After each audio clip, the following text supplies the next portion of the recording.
Palestinians in Gaza had been under Israeli military control for over 38 years, where 1.3 million Palestinians were crowded together to make room for 8,000 Israeli settlers.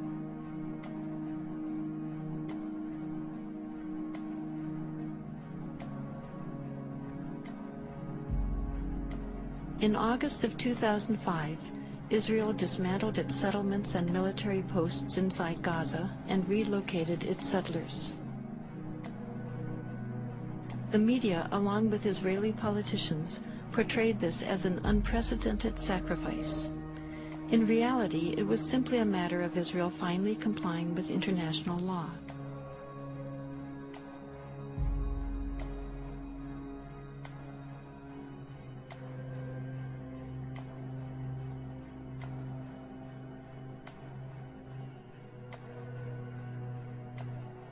Although Israel's presence inside Gaza is no longer visible, Israel will still retain ultimate control over Gaza's borders, coastal waters, and airspace, creating a virtual prison.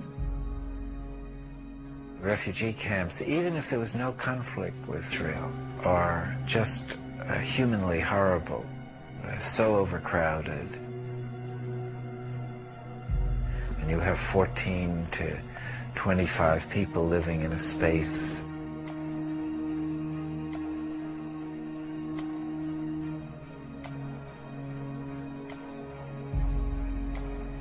There's no place for children to be there.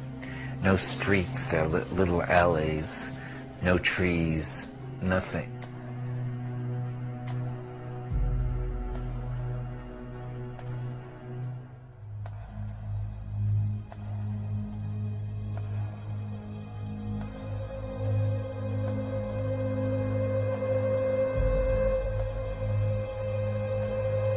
تقدر تسكن هنا تتدرج لأنه المواقف صعبة هنا والواحد إذا وقف قاعد هنا عطول بتلمس قبل ما يضرب الصاروخ بيبقى متلمسين لأنه كل ما يضرب الصاروخ بتشقق الحيط.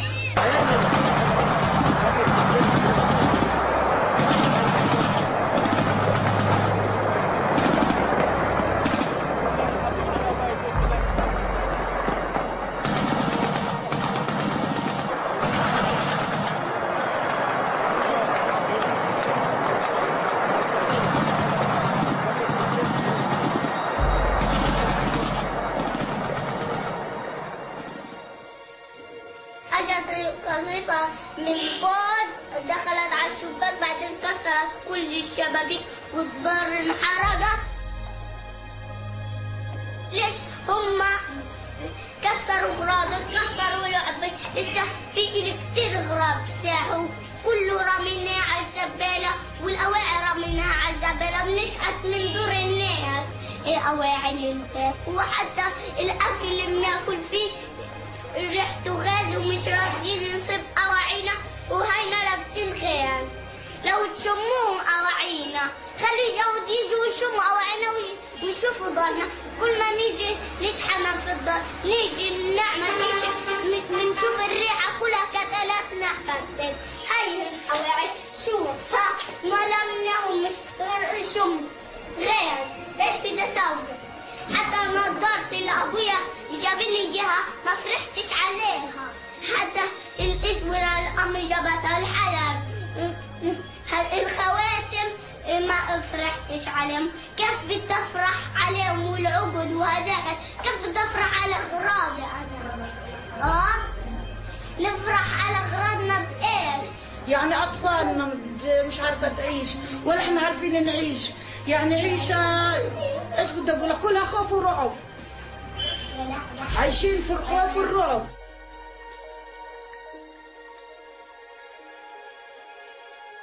انا بروح المدرسة كل يوم بسمع الطخ. انا بخاف من الطخ حتى بصير راجف لما اشوفه. This is what has been fired on this neighborhood. This is civilian neighborhood. There are no soldiers here. There are no There are no military installations here. This is strictly harassment to get these people to move away from the border so that the Israeli tanks can move at will. They want these people cleansed from this area. It's that simple. And it's a way to get people to be humiliated and destitute again. In Gaza, you can see also the extent of house demolitions, much more extensive than in the West Bank. Whole neighborhoods have been demolished. Hundreds of people do not have any houses anymore because they are next to settlements or next to the border, which is, of course, a clear violation of humanitarian law. People have no chance to get their personal items out. They have no chance to call for help. And this is far away from most media outlets. You are amongst the very few journalists who have even seen this. European or American journalists who have even been here because people are afraid to come or it's too hard to come.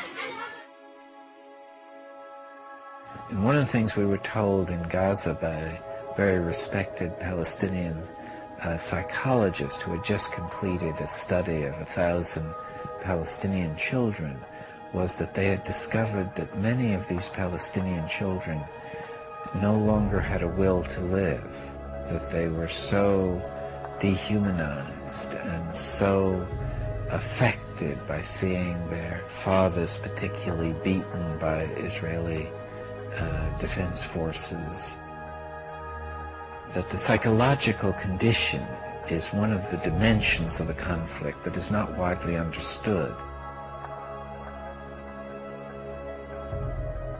Palestinians called for an international observer force that would stop the violence, but this action was blocked by Israel. Finally, a group of Palestinian and Israeli human rights activists together created the International Solidarity Movement, which has brought people from around the world of all ages and backgrounds to provide a nonviolent international presence to try to fill this need. Rachel Corey, a 23-year-old American student, went to Gaza to join in these efforts, sending back emails to her parents. I have been in Palestine for 2 weeks and 1 hour now, and I still have very few words to describe what I see. Where Rachel was killed, she was protecting a doctor's home.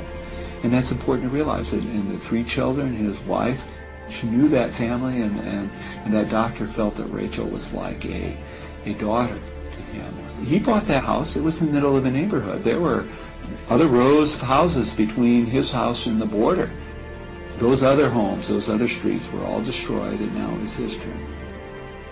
And I've had people say, well, she was in a war zone. And Cindy points out that war zone is people's neighborhoods. Those are children. I'm here for other children. I'm here because I care. I'm here because children everywhere are suffering, and because 40,000 people die each day from hunger. I'm here because those people are mostly children. We have got to understand that the poor are all around us, and we're ignoring them. We have got to understand that these deaths are preventable. We have got to understand that people in third world countries think and care and smile and cry just like us. We have got to understand that they are us. We are them. My dream is to stop hunger by the year 2000. My dream is to give the poor a chance. My dream is to save the 40,000 people who die each day. My dream can and will come true if we all look into the future and see the light that shines there.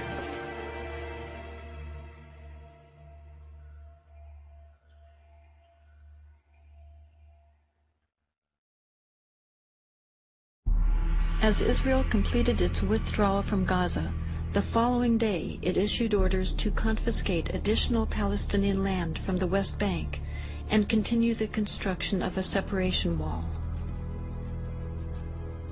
This wall is twice the height of the Berlin Wall and 4 times longer.